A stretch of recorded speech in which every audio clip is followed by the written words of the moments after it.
Alors voilà encore une rapide capsule, enfin j'espère qu'elle va être rapide, pendant laquelle je vais vous parler d'une anecdote sur la transmission du savoir chez l'homme évidemment, mais également chez l'animal et entre autres des mammifères. Je vous parlerai de l'orque polar.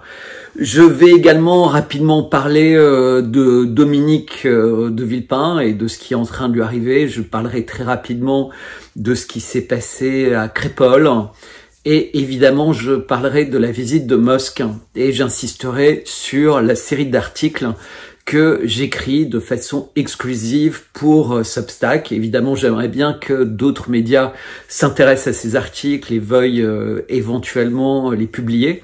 Mais comme je le dis régulièrement sur YouTube, depuis un certain temps, depuis surtout que j'ai eu les velléités de créer mon propre média, mais en réalité avant, depuis que j'ai une certaine popularité, eh bien les gros comptes viennent se nourrir chez moi, puisque je produis beaucoup, aussi bien sur YouTube, etc., mais ne me le rendent pas forcément, comme ça s'est passé avec par exemple le portrait officiel de Macron et plein d'autres sujets sur lesquels, en général, je produit des analyses qui sont assez uniques, assez différentes sur les faits. Je fais pratiquement en temps réel et quelques jours après, en fait, je retrouve les mêmes analyses sur différents comptes, pas forcément parce que moi je cherche à les y retrouver, mais qu'un certain nombre d'entre vous me le signalent en disant « Tiens, c'est drôle, tu as inspiré un tel, mais il n'a pas parlé de toi ». Voilà, donc est-ce que c'est l'air du temps? Est-ce que l'air du temps c'est de pomper autant que de mentir, autant que de tricher? Je ne sais pas, en tout cas c'est véritablement malheureux. Mais véritablement tout de suite, c'est une anecdote que j'ai envie de vous raconter, une très très belle anecdote qui m'a toujours marqué. Un jour j'avais vu une émission sur l'orque polar. Alors vous savez, l'orque polar c'est cet animal qu'on appelle la baleine tueuse. Donc c'est un mammifère, et un peu comme le cachalot, c'est un mammifère qui a des dents, des grosses dents, sauf que c'est un mammifère tueur. D'ailleurs, c'est un des rares animaux du règne animal, à part l'homme déjà, qui chasse les requins blancs. Donc il n'est pas rare de trouver des requins blancs tués, même des requins blancs géants tués par des orques polars. D'abord pour plusieurs raisons, parce que l'orque polar est un animal qui attaque souvent en groupe. C'est un animal qui a une puissance incroyable, même si sa mâchoire et tout ce qu'il est moins évolué que le requin blanc, qui est en réalité le tueur parfait. Donc l'orque polar, c'est le chasseur parfait, parce qu'il attaque en bande, alors que le requin blanc, c'est peut-être un des animaux du règne animal les plus parfaits. D'ailleurs, c'est un des rares qui n'a pas du tout évolué depuis des millions d'années. Alors, je vous rappelle que c'est plusieurs mâchoires, le requin blanc, c'est plusieurs cœurs, c'est plein de moyens, plein de radars, entre guillemets, des radars de grande proximité, des radars à grande distance, puisque le requin blanc est capable de ressentir et de savoir d'où vient une proie quand il trouve du sang ou des informations à plusieurs kilomètres. Donc vous imaginez dans une mer avec tous les mouvements, les vagues, la houle et les autres animaux, il est capable d'identifier sa proie et l'approcher. Donc tous ceux qui ont essayé d'un jour d'aller chasser les requins blancs, ils savent que il suffit de jeter entre guillemets un peu de sang dans la mer et ils vont arriver assez vite de très loin s'il y en a dans les parages. Et c'est très impressionnant. Moi-même j'en ai vu quand j'étais en Afrique du Sud, c'est fascinant. Mais je veux vous parler pas des requins blancs, qui est véritablement un animal qui me fascine également, mais je vais vous parler des orques polars et de l'éducation chez les orques polars. Donc l'orque polar, un animal qui chasse en bande. Donc une anecdote, par exemple, pour tuer des grandes baleines, souvent il y en a un qui va mordre l'estomac d'une baleine, et cette baleine va ouvrir la gueule, et là il y a un orque polar qui va rentrer et qui va se saisir de la langue de la baleine, parce qu'en fait, c'est la pièce de la baleine qu'ils aiment le plus manger. Donc, vous pourrez vérifier ça sur Internet. Vous verrez, c'est très, très intéressant, puisqu'en fait, évidemment, ils vont pas manger toute la baleine, mais elle sera mangée par plein d'autres animaux. Mais ils vont prendre ce qu'ils considèrent comme le mets de choix, c'est la langue. Alors, moi, je suis pas un fan de langue, mais il y a beaucoup de personnes qui trouvent ça excellent. Et s'ils peuvent, s'ils ont l'envie, le temps, et qu'après la langue, ils ont envie d'autre chose, ils vont manger, comme beaucoup d'animaux, le foie. Donc ils vont aller chercher le foie de la baleine. Mais ils vont pas manger tout le reste, ils vont pas manger l'énorme couche de graisse, ils vont pas aller chercher dans les muscles, etc. Véritablement, ils prennent les morceaux de foie et ils attaquent en bande. Donc c'est des grandes familles qui peuvent être de quelques orchépolars à des dizaines. J'en ai vu énormément au large des côtes en Afrique du Sud, autant que j'ai vu de baleines et de récits. Et d'ailleurs, les récits sur les baleines blanches sont toujours intéressants parce que parfois on voit des baleines blanches jeunes, mais en général elles vivent pas très longtemps parce qu'elles sont reconnaissables de très très loin. Elles se voient de loin parce que vous imaginez dans la mer, quand vous avez une masse blanche visible, elle est très visible. Donc c'est intéressant l'histoire de Moby Dick, de cette baleine blanche géante, parce qu'en réalité dans la nature c'est assez improbable. Enfin, baleine blanche et baleine albinos, puisqu'il y a également des baleines albinos qui, elles, ont d'autres types de fragilité. Mais bon, j'ai dit récemment que j'allais vous parler un peu plus de peinture, d'art, d'animaux, de miel, de tout ça, et je vais le faire. Et donc, cette histoire qui m'avait fasciné, c'est que parfois, les groupes d'orchépolars ont du mal à trouver des animaux en mer et que ceux-ci sont très agiles et leur échappent. Et quand ils commencent à être faibles, qu'ils manquent de nourriture, il faut trouver des solutions. On a tous vu des images d'ours blancs qui commençaient également à être complètement affamés. Et quand vous êtes dans cette situation, c'est un cercle infernal parce que vous êtes moins agile, vous avez moins d'énergie pour identifier, chercher et ensuite capturer vos proies. Et ils ont découvert, les chasseurs, mais pas que dans certaines des observateurs, régions du monde, mais un peu partout sur la surface du globe, qu'il y avait certaines orchépolars qui avaient une attitude de chasse qui était complètement fascinante. Et je vais vous la décrire. Et cette attitude, c'est qu'en fait, elles arrivent et elles observent, et on l'a tous observé, que les vagues, il y a des cycles de vagues. Donc il y a les petites vagues qui arrivent, et de temps en temps il y a des grandes vagues. Et parfois après des grandes vagues, quelques vagues après, il y a des vagues beaucoup plus grandes. Et après, longtemps, des petites vagues, et puis de nouveau grandes vagues et vagues plus grandes, etc. Il y a des cycles, entre guillemets. Et on peut les observer. Et si on attaque en bande, entre guillemets, on peut avoir quelqu'un qui est près de la côte, un orchépolar, donc qui est un espèce de super chasseur, et d'autres orchépolars qui vont l'informer, entre guillemets, de l'allure que semble avoir la houle. Parce qu'en fait, elles ont appris à observer ça.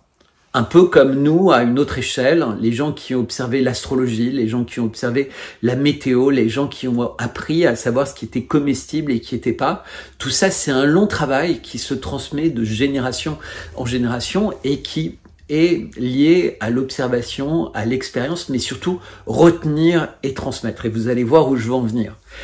Et donc, l'orchépolar, quand il est alerté, parce qu'en fait, il communique entre eux que c'est le bon cycle de vagues, va se faire entraîner sur la plage où il va essayer de sauter et d'agripper un animal qui est sur la plage. Ça peut être un morse, ça peut être un pingouin, ça peut être n'importe quoi, qui est beaucoup moins vigilant parce qu'il se sent en sécurité par rapport aux attaques d'orchépolars, mais c'est aussi un endroit où il est considérablement maladroit. Puisque un phoque au bord de l'eau ou un éléphant de mer au bord de l'eau ou même un pingouin, il est 10 fois moins agile qu'une fois qu'il est dans son milieu naturel, l'eau, mais dans lequel il est beaucoup plus agile souvent que l'orchépolar, et d'où le fait que ces derniers essaient d'attaquer en bande pour trouver un moyen de les piéger. Mais en revanche, sur la plage, ils ont ce handicap, et les orchépolars ont observé ce handicap. Et donc, ils réussissent comme ça à en capturer un. Mais une fois que l'orque polar est sur la plage, et on a vu souvent des baleines qui s'échouent, on se demande toujours pourquoi, est-ce que c'est des problèmes d'ondes, est-ce que c'est des problèmes de sonar, enfin comme des espèces de suicides collectifs, hein, il y a plein de... Mais là, en fait, elle le fait parce qu'il y a une vague qui était suffisante pour lui permettre d'attraper une proie, mais qu'elle savait que dans les 2-3 vagues suivantes, avant de commencer à étouffer, en fait, d'autres vagues allaient arriver suffisamment forte pour le ramener. Parce qu'en fait, il y a une inertie pour l'emmener et il faut surtout pas aller trop loin, il faut pas se laisser trop emporter par la vague précédente pour que la suivante, qui va être plus grande, puisse vous tirer de l'eau. On imagine bien ce serait pareil avec un bateau qui est ramené avec une vague et une vague suivante qui va le prendre, mais s'il va trop loin à cause d'un moteur ou à cause de... même une vague plus grande va pas réussir à le retirer. Et donc, c'est vraiment millimétré. Et après, l'orque polar va revenir et va pouvoir partager cette proie. Et la tribu va avoir plus d'énergie pour éventuellement repartir dans une zone où ils ont des proies plus faciles ou voire beaucoup plus grosses, comme des baleines, hein, qui sont des proies faciles, mais il n'y en a pas beaucoup, pour les orques polars. Et pourquoi je vous raconte ça? Parce qu'en fait, c'est pas un comportement naturel. En fait, ça, c'est arrivé parce qu'un jour, il y a eu un orque polar à l'intérieur d'un groupe qui a eu cette idée. Quelqu'un qui a fait avancer la science de la chasse des orques polars. Mais il l'a fait avancer d'un poids énorme, parce qu'en fait, ça permettait à des groupes entiers d'orques polars de survivre dans des endroits où sinon ça aurait été extrêmement difficile. Et donc, ce transfert, il est essentiel. Mais il y a quelque chose qu'il faut comprendre, c'est qu'en fait, quand les orques polars vont avoir des enfants, il va falloir aussi les entraîner à ça. Il va falloir leur expliquer ça. Et à un moment, il va falloir que ces enfants fassent leur première tentative. Comme on imagine à quel point le premier orque polar qui a fait ça, peut-être même seul, c'est-à-dire qu'avant même d'être plusieurs à communiquer sur les vagues, il y a un orque polar qui s'est lancé tout seul. C'est-à-dire qu'il avait fait lui-même tout le travail d'analyse et il s'est fait confiance à lui-même. Il n'a même pas voulu que d'autres orques polars en retrait, comme ça a l'air de se passer aujourd'hui, lui confirment son analyse. C'est-à-dire que lui confirme que ce qu'il a vécu pendant les quelques heures où il a observé les vagues n'était pas une exception qui était terminée compte tenu du fait que c'était la fin de la journée ou la fin de la pleine lune ou parce que vous imaginez, il y a 1000 paramètres en fait qui influencent, comme on le sait, les vagues, ou voire même la présence d'un bateau au large ou de quoi que ce soit qui a pu se passer et influencer pendant un certain cycle les vagues dans un endroit donné. Et donc, à un moment, il va falloir que l'enfant prenne ce risque, le bébé orque polar. Non seulement qu'il prenne le risque de s'échouer sur la plage, puisqu'au début, il va juste apprendre à s'échouer, il va même pas essayer de capturer un animal, et à revenir. Et ce qui est incroyable, c'est que, évidemment, des gens se sont mis à observer ça et à regarder l'apprentissage. Et on voit ça, mais ça nécessite des budgets, c'est-à-dire qu'il y a des gens, des chaînes de télé, des producteurs, qui demandent à des caméramans de faire ce genre de recherche, qui prennent du temps, qui sont incertaines, mais qui nous permettent d'apprendre la valeur de la transmission du savoir-faire. Et la transmission du savoir-faire, c'est quelque chose qui est essentiel. Essentiel à l'école, essentiel évidemment dans les médias, sur les chaînes de télé, essentiel à l'intérieur des familles, et comment se passe la mémoire. Et la mémoire, évidemment, elle se passe avec les différents niveaux hiérarchiques dans une famille. Et nous, dans notre société occidentale, et c'est vraiment un point qui est très important, on a décidé de confier les personnes âgées, dès qu'elles avaient leur retraite, nos parents, nos grands-parents, selon l'âge qu'on a, dans des espèces de mouroirs qui sont des EHPAD souvent extrêmement chers, dans lesquels ils vont être entre eux et ils n'ont quasiment personne à qui transmettre leur savoir-faire. Parce que les infirmiers, les infirmières, ils ont malheureusement pas le temps ou pas l'intérêt ou pas l'envie ou pas la vocation à écouter ça. Et parfois même, ces personnes âgées n'ont pas envie, pour différentes raisons, de transmettre ce savoir-faire à des tiers. Et quand la famille vient les visiter, il y a peu de temps pour vraiment créer ces conditions, entre guillemets, parce que ça prend du temps de transférer un savoir-faire. Et c'est une énorme différence entre nous et, par exemple, le monde africain ou le monde musulman ou le monde soviétique, ex-soviétique, entre guillemets, la Russie actuelle, ou le monde chinois.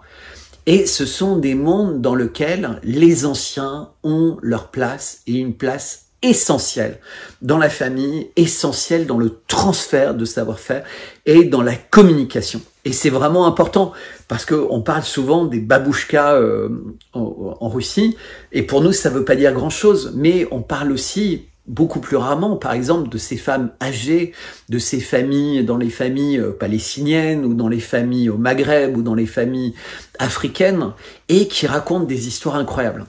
Et ça me permet de faire une petite aparté sur une photo que j'ai présentée sur X il y a 2 jours et qui est une femme qui a plus de 100 ans à ce moment-là, ou à peine plus de 100 ans, et qui fume la pipe. Et on voit qu'elle est vraiment sur son visage, elle est très vieille, elle est très marquée par le temps, et elle va vivre jusqu'à 115 ans. Et cette femme, c'est une chamane du Yakoutie. Et ce que j'essaie de vous dire, c'est que cette femme, elle a vécu tout. C'est-à-dire qu'elle est née à l'époque où, en Russie, il y avait encore des rois, bien avant la Révolution. Et elle est morte au moment de la glasnost.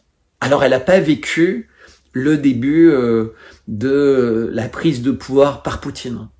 Mais ce sont des gens qui connaissaient de façon ancestrale les temps très anciens et qui voyaient les temps qui allaient arriver. C'est-à-dire qu'ils étaient capables de transmettre, non seulement sans être, entre guillemets, considérés comme des saints dans la religion chrétienne, donc des gens qui ont des visions, qui apprennent, qui ont une vision, par exemple, de la Vierge, comme à Fatima, etc., mais qui ont, entre guillemets, en elles, une espèce de vision. Ils voient un film du passé, tel qu'il leur a été transmis ou qu'ils l'ont vécu, et un film du futur. Mais ce sont surtout des personnes qui sont fascinantes, et je sais qu'aujourd'hui ça nous paraît fou, mais des personnes qui sont capables de vous toucher et de sentir comme s'ils avaient un radar dans la main, ce qui va moins bien en vous et comment essayer de le soigner. Ce sont des gens qui sont capables de se dire, après avoir eu une vie à fumer du tabac principalement fait par elles-mêmes, et avoir mangé de la viande, avoir mangé des herbes sauvages, avoir mangé des poissons, du foie, tout type de végétaux, de soupe avec des pommes de pin ou autres, enfin on n'imagine même pas. Et pas d'insectes, à part vraiment pour des conditions exceptionnelles de survie, mais pas d'insectes. En revanche, beaucoup de miel, donc beaucoup de choses produites par les insectes et énormément de champignons très particuliers dont ils avaient le secret, à la fois pour les manger éventuellement crus ou pour les manger chauffés. Mais ce qui est intéressant, c'est que leur alimentation, évidemment, nous on dit aujourd'hui, pour des raisons écologiques, il faut manger les choses de saison. Sous-entendu, il faut pas que les produits viennent de l'autre bout du monde. Alors c'est d'ailleurs pour ça que l'Union européenne vient de signer d'importants contrats avec la Nouvelle-Zélande afin que des produits alimentaires arrivent de Nouvelle-Zélande et fassent le tour du monde pour être dans nos assiettes. Alors toutes ces contradictions, les mêmes personnes qui nous expliquent qu'il faut qu'on baisse notre chauffage et qui nous demandent et qui acceptent qu'on aille acheter de la nourriture qu'on produit particulièrement bien en Europe ou à proximité de l'Europe, à l'autre bout du monde. Enfin, vous imaginez, c'est ridicule. Pareil pour le charbon qui arrive d'Australie et qui arrive dans des bateaux immenses qui utilisent du pétrole, etc. Mais en réalité, tous ces gens se moquent de nous. Pareil pour les éoliennes, hein, j'en ai déjà suffisamment parlé. Tout ça, c'est absolument ridicule. Mais tout ça pour dire que l'alimentation de saison, elle n'était pas spécialement faite par rapport à ce qu'on pouvait trouver à l'époque, parce qu'en fait, ils savaient faire des réserves. Il y avait plus de transhumance, puisqu'en réalité, pendant longtemps, en fait, l'homme était un chasseur-cueilleur et il allait se déplacer. Donc, il allait d'un endroit à l'autre. On sait bien, les Indiens des plaines, ils se déplaçaient de plusieurs centaines de kilomètres pour quitter les zones froides et revenir vers des zones plus tempérées en hiver, qui restaient froides, mais où ils allaient continuer à trouver de quoi assurer leur subsistance, parce qu'ils faisaient pas forcément de beaucoup de réserves. Quand vous êtes nomade, vous pouvez pas faire énormément de réserves. Et il y a plein de peuples nomadiques comme ça. Mais à partir du moment où les peuples commencent à rester au même endroit, en fait, ils apprennent à faire des réserves. Ils apprennent à utiliser le sel, ils apprennent à utiliser le froid, en fait, ce qui est disponible pour faire des réserves. Et le miel est d'ailleurs un excellent moyen de faire des réserves. Mais on apprend à fumer la viande, on apprend, tout ça, c'est des choses qui ont été apprises, un peu comme les orques polars, c'est des choses qui ont été transmises. Mais il faisait surtout des soupes incroyables, des soupes avec de la moelle, d'animaux sauvages, etc. Et tout ça, ça a été perdu. Et ça a été perdu quand? Ça a été perdu après la Révolution, à l'époque de Lénine et Staline. Et pourquoi? Mais ça, c'est une véritable question qui est intéressante. Il faut regarder quels étaient les conseillers de ces gens-là qui leur ont recommandé de tuer tous ces chamans, toutes ces personnes qui avaient des connaissances ancestrales. Et on se rend compte invariablement que ça nous ramène à une forme de mal absolu dans notre monde entier, qui est lié au Khazar et qui est lié à des peuplades, entre guillemets, inhumaines et qui ont voulu déconnecter l'homme de ses savoir-faire, qui ont voulu déconnecter l'homme de ses racines et pour mettre en avant quelque chose d'abominable qui s'appelle l'usure. Et donc ça, c'est vraiment la première partie de cette courte capsule où je voulais insister sur la nécessité de retrouver nos racines. Et c'est pour ça que depuis que je communique avec vous de plus en plus sur mon média, je vous parle de miel et je vais le faire avec mon équipe et on va vraiment vous surprendre, ça prend du temps, il y a beaucoup de choses qui sont épuisantes en ce moment parce que j'ai réalisé à quel point j'étais censuré, j'étais shadowbanné et énormément de gros comptes sur internet que je pensais être des amis, que je pensais être des relations et qui ont décidé véritablement en bande organisée et certains ont l'honnêteté de me le dire dans les yeux, de ne plus jamais me retweeter, soi-disant parce que je serais devenu dangereux compte tenu des sujets dont je parle, et peut-être qu'un jour, il pourrait m'arriver la même chose qu'à Dominique de Villepin, de commencer à avoir des grands noms, des personnes puissantes qui m'attaquent et qui disent de moi que je suis un antisémite ou autre. Ce qui est évidemment impossible à dire, pour des raisons dont je ne vais pas rentrer dans le détail maintenant, mais qui également ne me correspond absolument pas. Et il y a qu'à me suivre pour le savoir, puisque moi, ce qui m'intéresse, c'est pas d'être contre quelqu'un ou contre qui que ce soit. Ce qui m'intéresse, c'est d'être pour l'humanité et pour le bien de l'humanité. Et c'est ça ma seule quête. Ma seule et unique quête, la seule raison pour laquelle je me lève le matin et je me couche le soir en bossant comme un fou et en vous transmettant le plus possible justement mon savoir-faire, ma capacité d'analyse. Alors parfois les gens me disent mais vous commencez à nous parler de ces choses-là, mais nous on est au courant depuis très très longtemps. Mais moi aussi je suis au courant depuis très longtemps comme vous, parce que ça date pas d'hier, ma curiosité et mon intérêt pour toutes ces choses-là. Sauf que malheureusement il y a un temps pour tout. Et aujourd'hui, on est dans un temps qui est, entre guillemets, beaucoup plus propice aux révélations. Parfois, c'est un peu choquant, mais il y a un certain nombre de personnes qui disent ce qui se passe en ce moment dans la région de Gaza, ce qui se passe au niveau mondial, et cette espèce de double langage, double standard, qui est tellement caricatural, permet d'observer les choses de façon aveuglante, entre guillemets, de comprendre la cruauté et la monstruosité, mais aussi, et ça j'insiste là-dessus, et lisez, abonnez-vous à ma chaîne Substack, vous y trouverez des articles vraiment passionnants sur Elon Musk et une sélection de ce que je pense être mes meilleurs tweets et les meilleures capsules pour que vous puissiez suivre au fur et à mesure cette aventure dans laquelle je me lance et je me lance pas seul, donc on a vraiment besoin de votre aide et de votre soutien et donc je le répète parfois peut-être trop, peut-être maladroitement, mais je n'arrêterai pas de le faire. Donc il faut aider si vous le pouvez. Et donc on voit les choses de façon crue, de façon violente, de façon exaspérante et même de façon désespérante, parce qu'on se dit mais comment peut-on inverser, comment peut-on arrêter, comment peut-on ralentir cette course folle? Et souvent je vous dis, et il y a beaucoup de personnes maintenant qui l'utilisent presque comme une grille de lecture, je vous parle des 5 fantastiques. Je vous parle de Poutine, je vous parle de Trump, je vous parle de Xi Jinping, je vous parle de Ben Salman, et je vous parle de Musk en disant ces personnes vont avoir un rôle pour, si tant est que ce soit possible, éviter, entre guillemets, une espèce d'apocalypse et permettre d'avoir à quelques endroits du monde quelque chose qui ne ressemblera pas à ce que va être malheureusement l'Europe, cette région dans laquelle on vit, et la France, ce pays qu'on aime tous tellement. Parce qu'évidemment, moi, vous l'aurez compris, si vous me suivez depuis longtemps, je suis un patriote. L'essentiel des personnes qui me suivent, d'ailleurs, sont patriotes. J'en ai beaucoup qui ont décidé de se désabonner, j'en ai beaucoup qui ne comprennent pas mes positions par rapport à ce qui se passe au Moyen-Orient, qui n'ont pas forcément compris pourquoi je ne m'exprimais pas sur des affaires comme Crépol, etc. Mais je veux pas m'exprimer là-dessus, parce qu'il y en a qui en ont fait leur fonds de commerce. En fait, ils veulent pas améliorer les choses, ils veulent encore plus attiser la haine. Et la haine appellera la haine. Je suis pas du tout un bisounours en vous disant tout va bien, il faut faire comme si rien n'arrivait. Au contraire, ça va mal.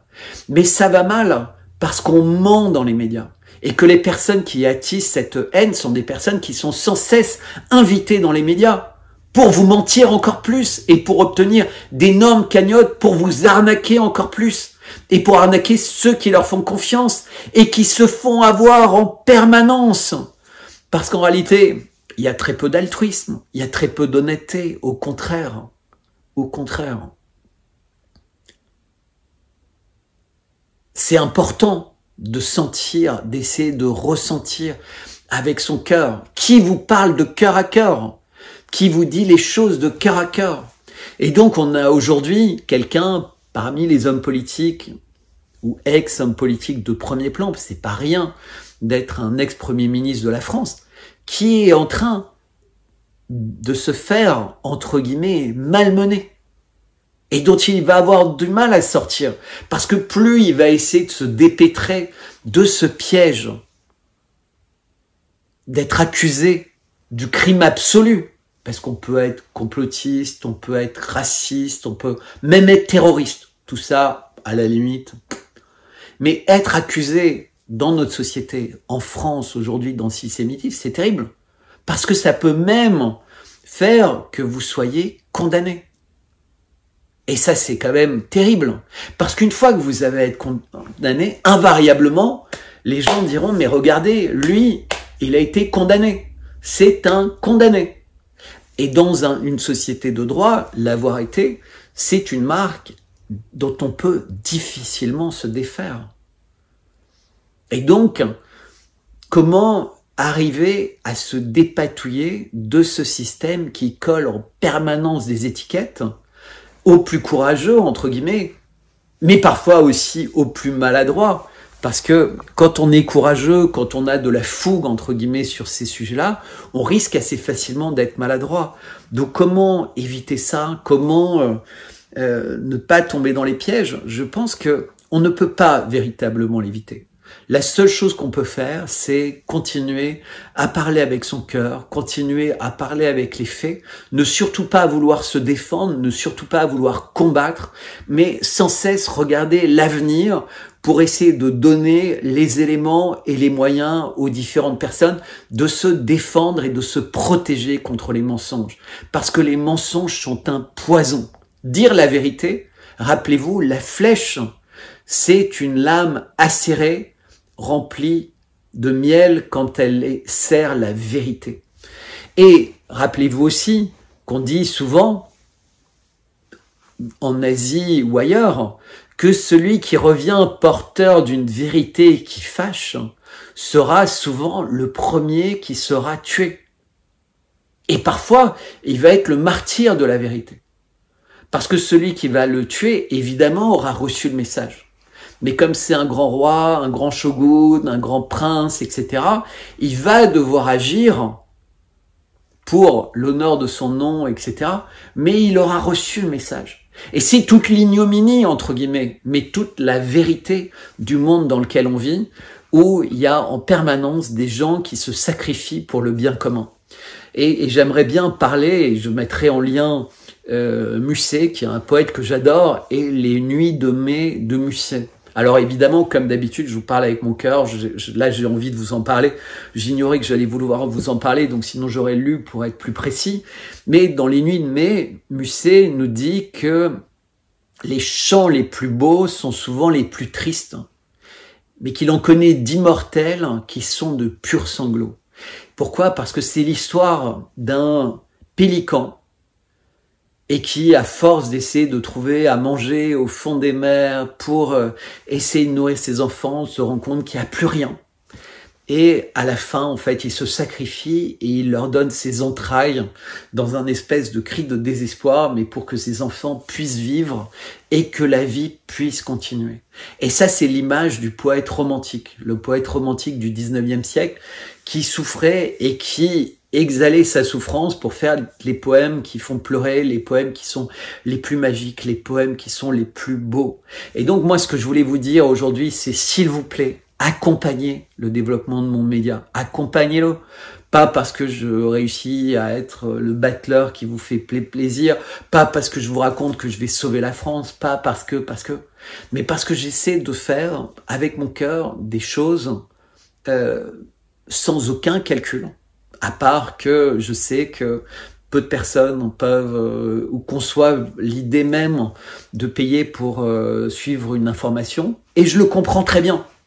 Et c'est pour ça que toutes les informations que je propose sont gratuites. Mais il y en a certains d'entre vous qui ont la possibilité d'aider. Et cela, véritablement, s'ils peuvent, s'ils désirent, s'ils veulent, eh ben, je les remercie pour le faire. Ça, c'est la première chose. La deuxième chose, il va y avoir du commerce de miel et du miel exceptionnel. Et vraiment, je signerai tous les pots de ma signature. Je m'engagerai personnellement parce que je sais comment ils auront été emballés. Et donc, je prendrai véritablement sur moi ce miel. Il y a des personnes qui me disent comment ce sera transmis. Souvent, ce sera transmis de la main à la main parce que j'essaierai de vous le donner, de vous rencontrer à Paris ou dans d'autres villes pour vous le transmettre.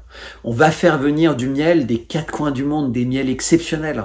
Je suis en contact avec des gens incroyables que je connais, qui sont des personnes proches ou qui sont des personnes proches de personnes proches pour vous faire découvrir des miels incroyables et de créer une espèce de mielologie, comme l'œnologie. Alors je sais pas quel est le mot pour le miel, je vais le trouver, mais on dira mielologie. Et j'aime l'idée de mielologie.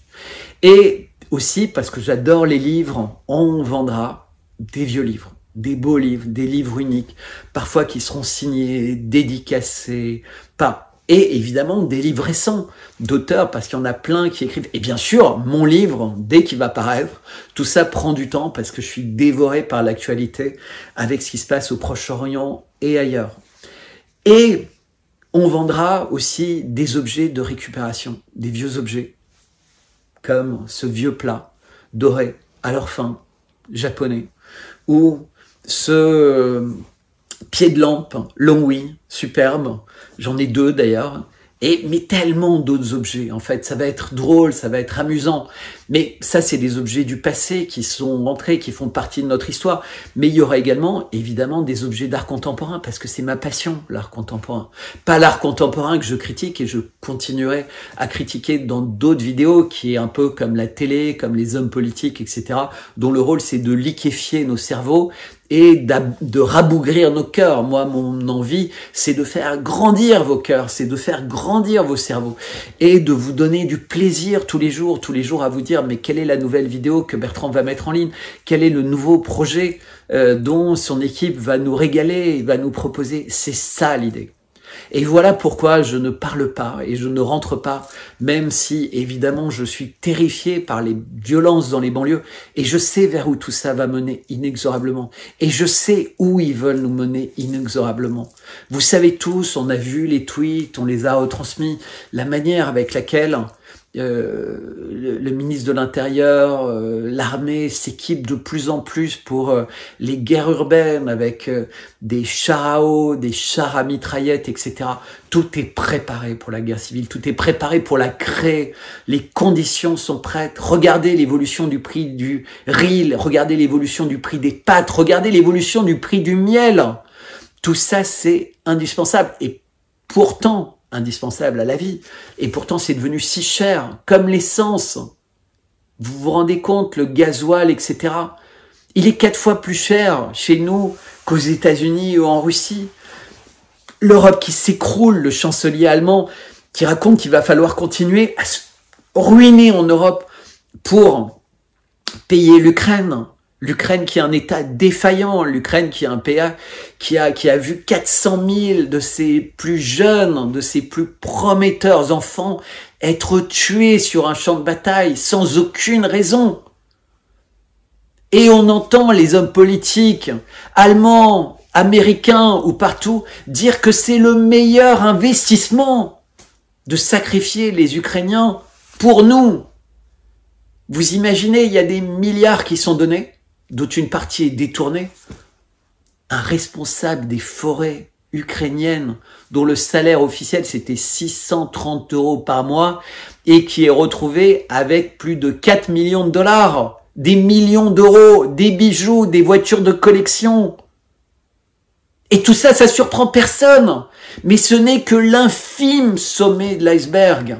Parce qu'une grande partie de l'argent revient chez nous, dans des caisses secrètes, pour alimenter des fact-checkers et des gens comme ça.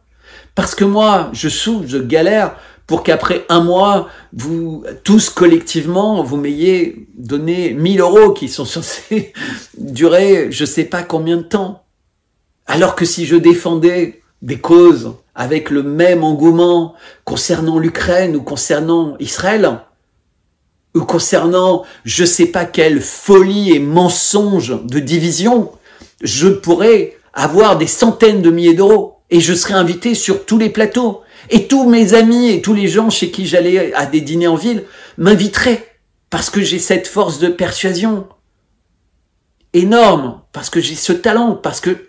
Mais non, j'ai décidé de ne me battre que pour la vérité. Une vérité qui dérange, une vérité qui déplaît. Mais pour moi, c'est indispensable et je vais continuer et je n'arrêterai pas. Mais j'ai besoin de vous autant que vous avez besoin de personnes comme moi. C'est tout, c'est vraiment ce que j'ai à vous dire. Et je continuerai évidemment, même si parfois je suis extrêmement frustré et déçu par tous ceux qui refusent, entre guillemets, d'aider ou qui ne veulent pas aider. Pas par ceux qui ne peuvent pas, parce que moi j'ai envie de les aider, ceux qui peuvent pas. Et si je peux, je le fais aussi souvent que possible et aussi fort que possible. Et surtout par ceux qui ont décidé de m'ostraciser. Quel intérêt? Qu'est-ce qu'ils défendent en faisant ça? Un espèce de confort, un espèce de conformisme. Non, non, non, non, non. C'est toujours cette phrase de Churchill. Vous n'avez pas voulu éviter, entre guillemets, vous n'avez pas voulu souffrir d'une espèce de honte ou autre d'être en contact avec moi et de promouvoir ce que je dis. Et je sais qu'il y en a qui font ça et certains d'entre vous me l'ont dit. Mais qu'est-ce que vous allez gagner à tout ça? Qu'est-ce que vous allez gagner? Parce que ce que vous faites avec moi, vous le faites avec des dizaines d'autres. Et donc vous êtes pire que les gens que vous êtes censés attaquer. Bien pire. Vous êtes... je vais rien dire. Je vous laisse imaginer tout ce que je pourrais dire. En tout cas, je vous embrasse tous très fort. Je vous aime. Partagez cette vidéo, abonnez-vous, faites du bruit parce que sans vous, de toute façon, cette vidéo restera dans l'oubli, elle ne sera pas vue, elle ne sera pas connue. Dans la description de la vidéo, vous avez tous les moyens pour pouvoir aider sur GoFund, sur Substack, sur Tipeee, sur PayPal, Stripe, ce que vous voulez.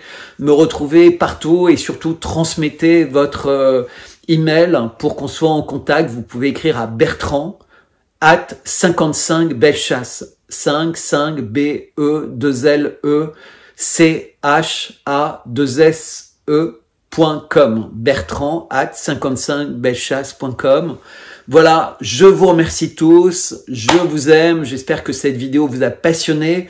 Je vous reparlerai de cette chamane yakoute parce qu'il y a énormément de choses à dire sur son alimentation, sur sa vie, sur ses prévisions, sur l'impact que ses descendants et ses successeurs ont eu sur le président Poutine depuis mars 2022. Il y a des choses que je vais vous dire que je n'ai pas racontées jusqu'à présent nulle part ailleurs et qui vont véritablement vous surprendre. Comment ce nombre extrêmement limité de personnes, ils sont peut-être encore quelques centaines, répartis dans les montagnes de l'Himalaya au fin fond de la Sibérie, dans cette région qui s'appelle la Yakoutie, qui est grande comme 3 fois l'Europe, dans laquelle moins d'1 million de personnes vivent. Et ce sont des gens qui participent beaucoup plus qu'on l'imagine dans nos pays à l'équilibre du monde.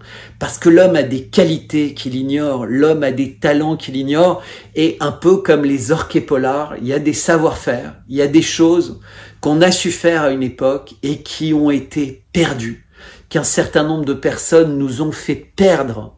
Ils nous ont fait perdre le lien avec notre passé, le lien avec des talents qu'on avait et qu'on va avoir énormément de mal à retrouver. Surtout si les perspectives sont le chaos, si les perspectives sont la peur, si les perspectives sont des injections avec des produits misérables ou une alimentation avec des produits dégueulasses. Voilà, je vous embrasse. À bientôt. Merci.